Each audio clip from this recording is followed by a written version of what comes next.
là, c'est confortable. On va pas les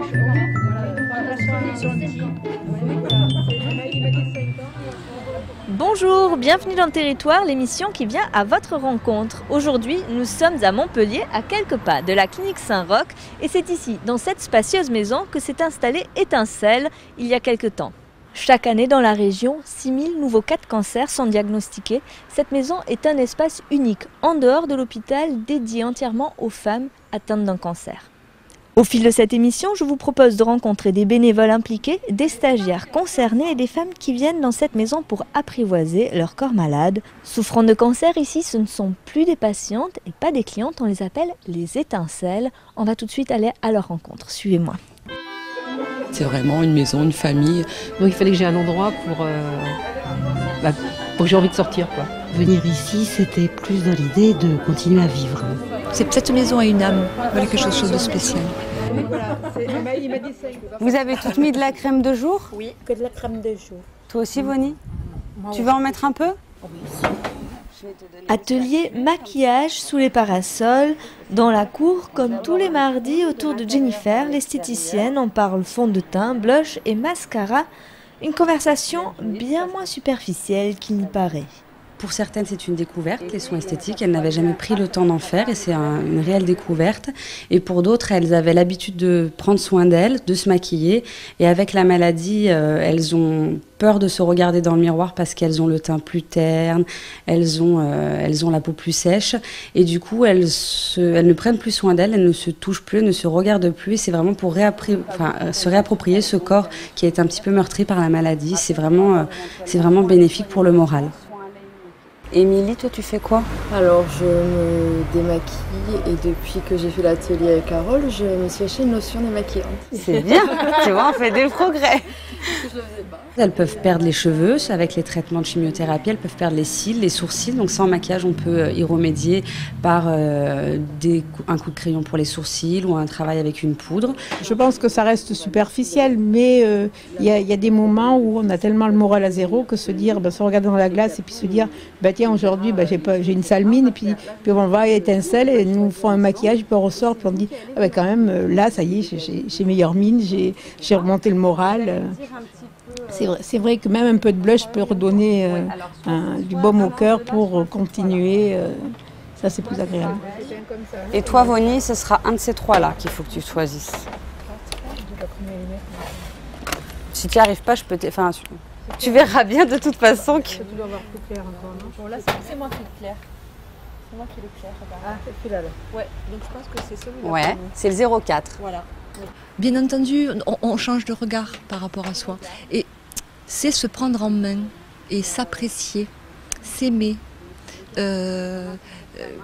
C'est se materner, se pomponner, mais en se pomponnant, on se pomponne tout l'être. Et c'est ça qui est formidable. C'est vrai que c'est pas le fait de se mettre un peu de rouge à lèvres, mais du coup, quand on se regarde à la glace et quand d'autres personnes me disent « Oh dis donc, t'es jolie, t'as de jolis yeux », ça fait du baume à l'âme, voilà.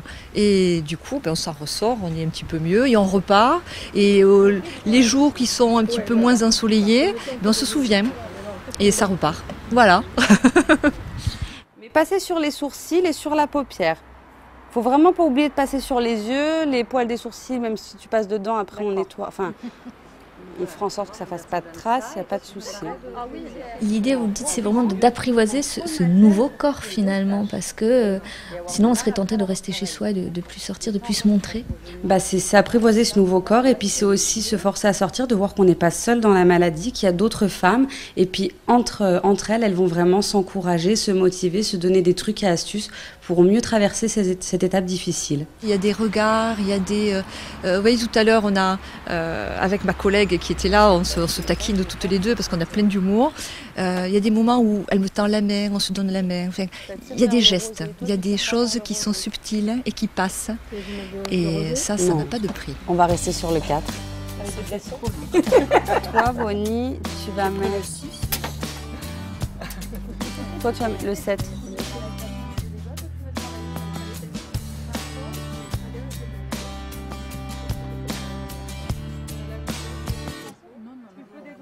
Vonnie, aujourd'hui, c'est une séance de colorimétrie.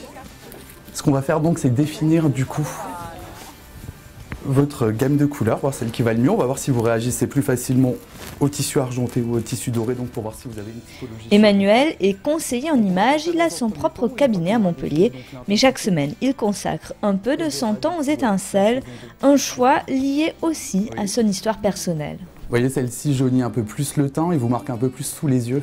C'est vrai que la maladie, c'est quelque chose que je connais du coup, par rapport à mes parents, etc. Donc je me retourne vers ces gens tout simplement pour les aider, puisque c'est un problème qui me parle et que je peux comprendre, je pense. Regardez. Vu que vous avez le teint mat et que le tissu est clair, du coup, ça va plus facilement vous marquer. Tandis que si vous restez dans des intensités plus foncées, c'est plus joli en fait si vous partez sur des bordeaux, des violines, des bleus électriques. Le but, c'est pas d'être belle, c'est d'apprendre à maîtriser son image, la connaître et avoir plein de petites astuces par la suite pour la valoriser, l'améliorer et se ressentir femme en l'occurrence dans ce cas-là. Pardon.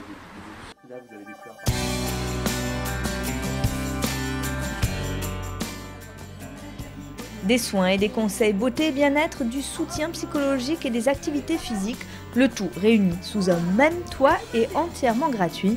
C'est Betty Mercier qui a eu une maison hors du commun pour les femmes atteintes du cancer, une initiative née lorsque sa mère tombe malade en 2005. La maison étincelle, d'abord, c'est une histoire de femme et une histoire d'une femme, qui est ma mère, à qui on a diagnostiqué un cancer du poumon en 2005. Et c'est face à la grande solitude, face à la non-réponse à toutes les questions qu'elle pouvait se poser, me rendre compte qu'il n'y avait rien pour l'aider dans la perte de la féminité, la perte de l'estime de soi. Et j'ai dit, c'est une évidence, il faut que je crée ça à Montpellier, d'abord pour elle, pour ma mère, et puis après pour toutes les femmes, puisqu'aujourd'hui elle n'est plus là, elle est décédée en 2008. Elle est ici avec moi en permanence, c'est pour elle, grâce à elle et pour toutes les autres. Le modèle a été créé par une journaliste santé à Paris. Aujourd'hui à Montpellier, plus de 400 femmes sont passées par la maison étincelle. Ce qui fait que justement c'est unique, c'est que si les activités étaient éclatées, effectivement on avait eu à un moment donné par la mairie la possibilité d'avoir des salles dans des maisons pour tous par exemple. Mais en fait, les femmes elles iraient à leur rendez-vous et puis elles repartent, elles voient un autre. Non. Ce qui fait que ça marche ici, c'est qu'elles viennent avant, elles se rencontrent, elles font l'activité, elles restent après, autour d'un thé, d'un café, d'un jus de fruits. Et c'est ça qui fait que ça crée du lien. Parce qu'elles se retrouvent ensemble à partager quelque chose, mais après. Puis, il y a des femmes qui viennent parce qu'elles ont envie de passer un moment ici, parce qu'elles savent qu'elles rencontrent d'autres femmes, qu'elles rencontrent l'équipe, qu'elles peuvent discuter. Et donc, il y a ce lien aussi qui est créé par une maison. Et on se promène dans la maison, vous avez vu, et il y a un jardin, donc il y a une vie. Une vraie vie de maison. Et voilà, c'est prêt. Ah, c'est vraiment une maison, oui. On entre, on se fait un petit café, on discute, oui. Là, ce sont mes dernières venues, en fait, puisque j'ai déjà recommencé à travailler à temps partiel et que je vais reprendre à temps plein le mois prochain. Et donc, je pense que je tournerai la page à ce moment-là. Oui, vous dites tourner la page, c'est vraiment un moment où on peut couper aussi avec la maison étincelle, parce que finalement, c'est quelque chose qu'on a peut-être envie de laisser derrière soi. Oui, c'est vrai qu'on a peut-être envie de laisser derrière soi, mais on sait que la porte sera toujours ouverte le jour où on a besoin de discuter ou d'avoir un réconfort quelconque. Mais c'est vrai que c'est quand même synonyme effectivement d'un chemin parcouru qu'on a peut-être envie de laisser derrière. En fait, moi je le définis comme un sas entre la sortie de la clinique ou de l'hôpital et la reprise de la vie active. Et ce sas, elles vont, elles viennent, elles font ce qu'elles veulent. On leur tend la main, elles la prennent et puis elles restent le temps qu'elles veulent, le temps qui est nécessaire pour elles pour passer cette épreuve.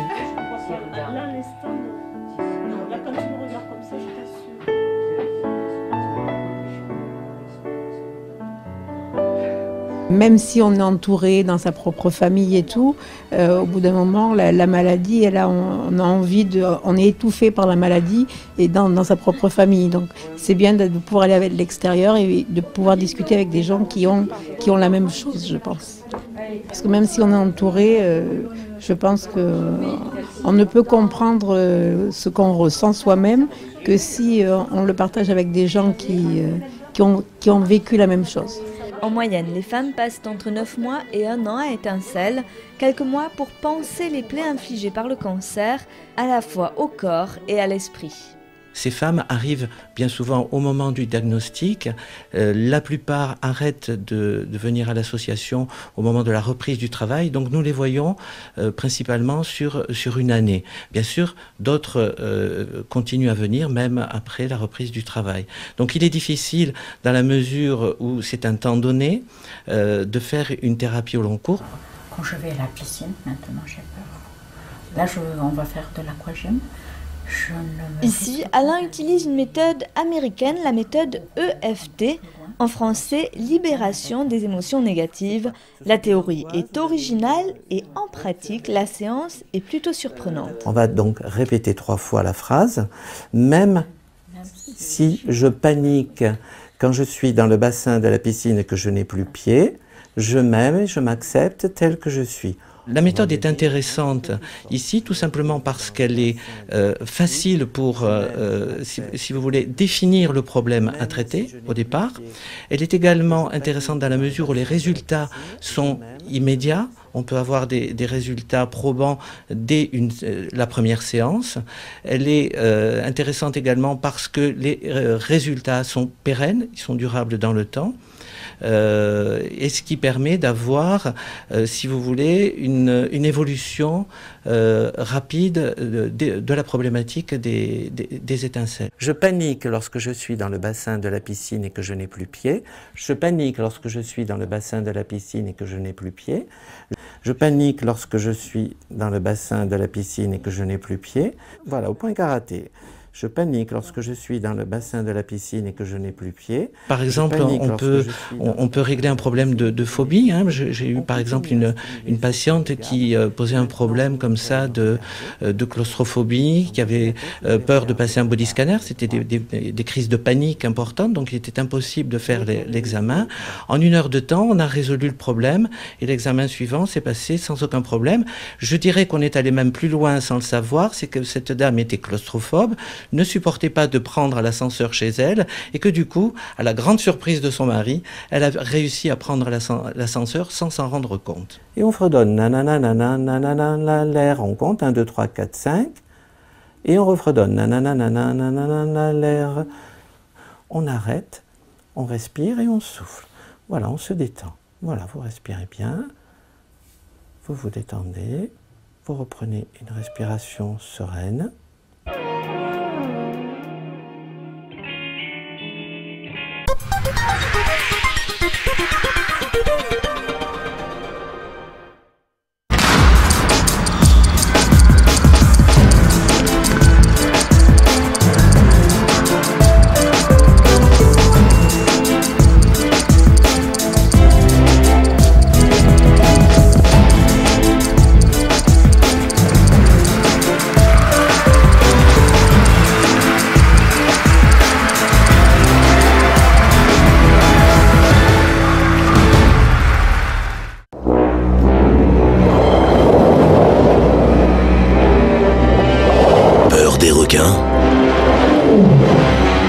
Mais non, voyons, soyons copains. Les défenseurs de la mer donnent à voir et à savoir au Siquarium Gros du Roi.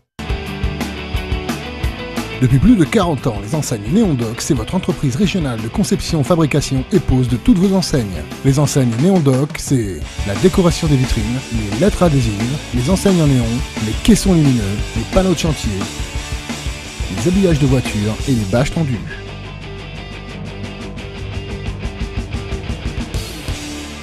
Tous vos besoins d'enseignes et de communication dans la région, c'est les enseignes Néondoc. Néondoc, c'est à Nîmes et à la Grande Motte.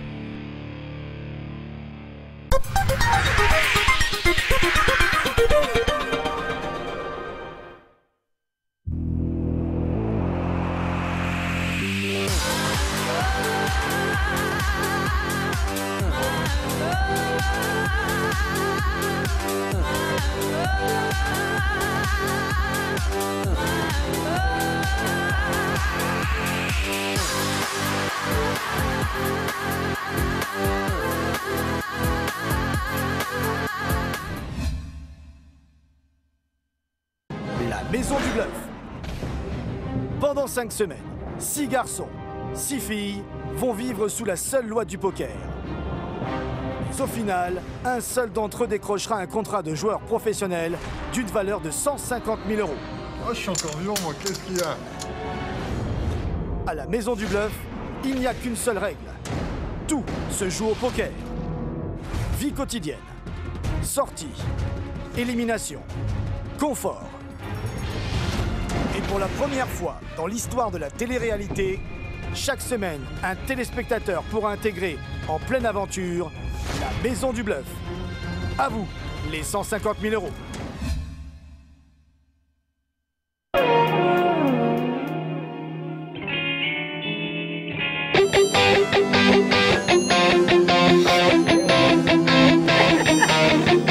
La maison Étincelle, 300 mètres carrés au cœur de Montpellier, dédiée aux femmes atteintes de cancer. Beauté, bien-être, soutien psychologique et sport. Ici, depuis 2008, plus de 400 femmes ont trouvé refuge, le temps de surmonter la maladie et ses stigmates.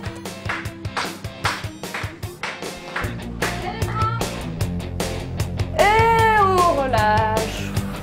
Allez, on dégourdit les épaules. C'est l'heure de l'atelier sport. Marie-Morgane a 23 ans, elle est étudiante en STAPS mention activité physique adaptée. Et pour ces étudiants, la Maison Étincelle est un lieu de stage. C'est bon tout le monde, vraiment, au niveau des bras, là? Pour les femmes qui sont en traitement, elles sont quand même, elles voient qu'elles ne sont pas dans l'état normal, mais avec ce qu'on propose, c'est-à-dire des activités qui ne sont pas dures, qui sont adaptées, elles voient qu'elles sont encore capables de faire des choses. Voilà, c'est surtout ça. On descend, on monte. On appuie beaucoup le fait qu'il y a beaucoup d'études scientifiques qui montrent que, effectivement, l'activité physique va réduire plein de paramètres biopsychosociaux.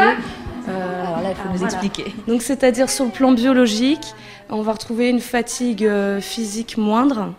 Donc, c'est-à-dire que les femmes, elles vont se sentir fatiguées, certes, avec les traitements, mais elles vont aussi vous dire et nous dire que ça y est, j'ai fait ma séance, je me sens moins fatiguée. Donc voilà, il y a quand même des choses qui montrent qu'elles vont être plus motivées à venir parce qu'elles voient les effets tout de suite positifs.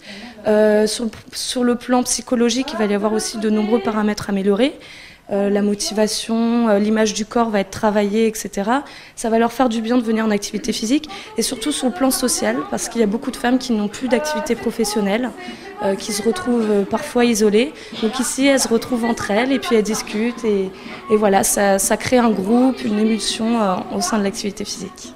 Tu écartes un peu plus les pieds, parce que regarde, tes genoux, ils dépassent la pointe des pieds. Encore? Martine? Martine, toi, tu descends pas trop bas parce que ça te fait mal, d'accord? C'est bon? Moi aussi, ça me fait très très mal. Bah, tu descends pas bas. Tu restes comme ça. D'accord? Oh là là, elle me ment! C'est parce qu'elle veut pas le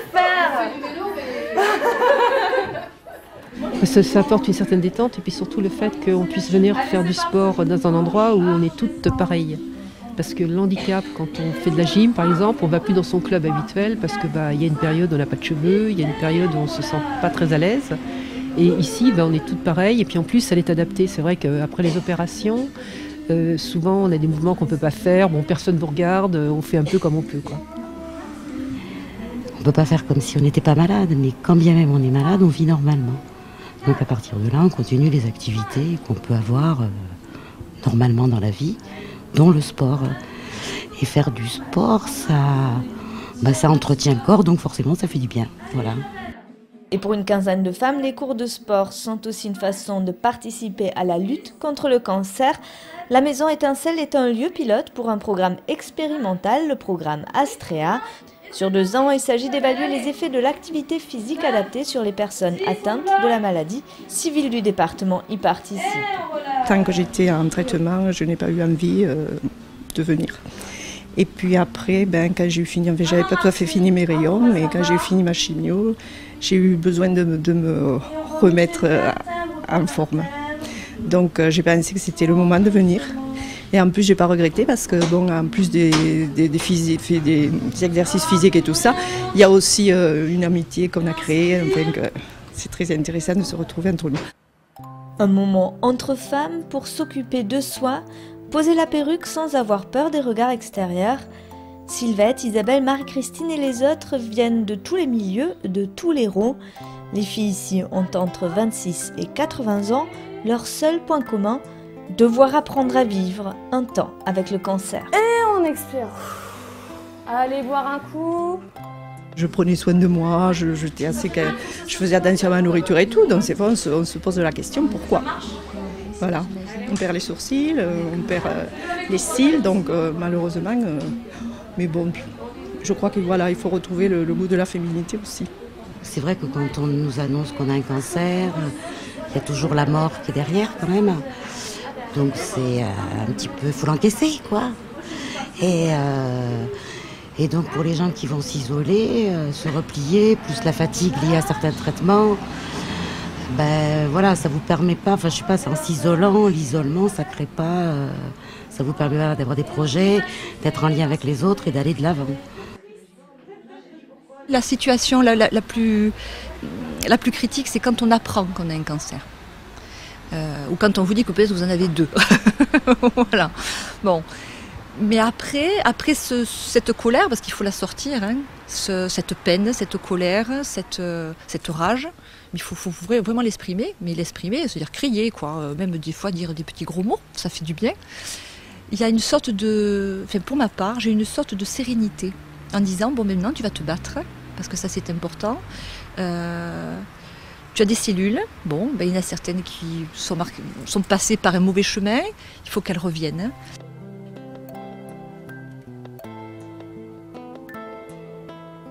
Un travail que chaque femme confrontée à la maladie doit effectuer sur elle-même, mais que les 28 bénévoles de la maison accompagnent en douceur, comme Cathy. Les massages que je prodigue ici sont des massages relaxants pour apporter du bien-être aux étincelles et puis surtout prendre conscience de son corps et puis la réconciliation aussi avec leur corps parce qu'elles sont en souffrance. Et donc c'est des massages très très doux. J'ai été touchée dans ma famille, donc un membre de ma famille a été touché par un cancer du sein. Donc je sais pas, un élan de générosité, envie d'aider ces femmes, d'apporter du bon, enfin, avec mes mains, comme je peux. Chaque fois que je pars d'ici, j'en sors grandie. Vraiment, c'est énorme. Énorme, énorme, et je prends beaucoup de plaisir à masser ces femmes et à parler aussi. Ouais, c'est un bel échange. Bonjour Céline. Comment vas-tu? Ça va bien et toi? Ouais. L'échange, le lien, pour la plupart des femmes qui viennent ici participer à un atelier, il s'agit bien plus que d'un rendez-vous noté sur un agenda. D'accord, ça te dérange pas? Non, il n'y a pas de souci. Tu veux un petit thé? Ah oui. Ah oui. J'ai mis du temps, je ne sais pas pourquoi. Et puis un jour, je me suis prise par la main et je me suis dit, écoute, pourquoi pas? Dès que je suis rentrée ici, je me suis dit, bon, c'est une maison pour toi. Et c'est fait de simplicité, c'est ça. Les gens ne se prennent pas du tout la tête. S'il y a des coups de stress, on peut les exprimer. Il y a des professionnels qui sont là. Je veux dire, solidarité ici, ce n'est pas c'est pas qu'un mot, quoi. Ça se vit.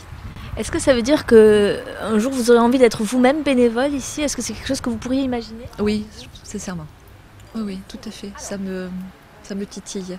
Bon, il faut que je guérisse un peu plus. Hein, voilà, hein, les choses se font. Voilà, parce qu'on a encore des coups, des fois, de fatigue. Mais ça, c'est normal. C'est en fait que les traitements, etc. Il y a des moments où on se sent bien, et puis d'un seul coup, on ne sait pas pourquoi. Plouf, la fatigue est là. On a envie de se replier un petit peu? Oui, mais ça, on a besoin de ça. Mais je pense que toute personne a besoin, des fois, de se retirer du monde, ou de se retirer dans sa chambre, simplement, pour souffler un petit peu.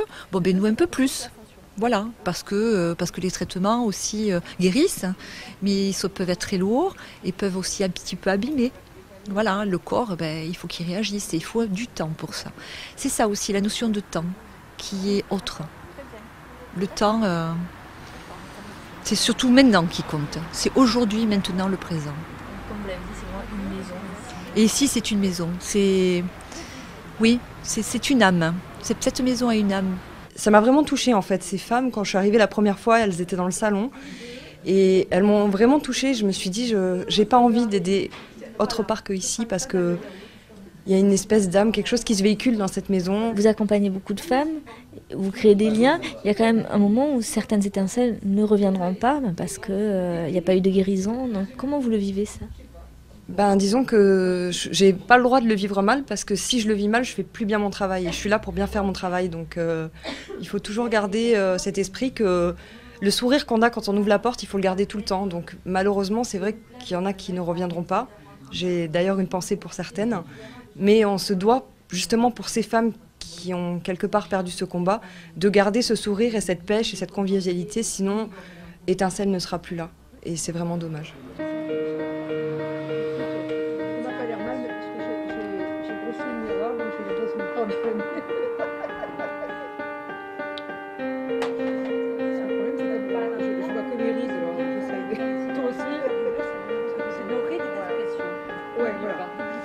Voilà, c'est la fin de cette émission. Je vous donne rendez-vous vendredi prochain pour la découverte d'un nouveau territoire.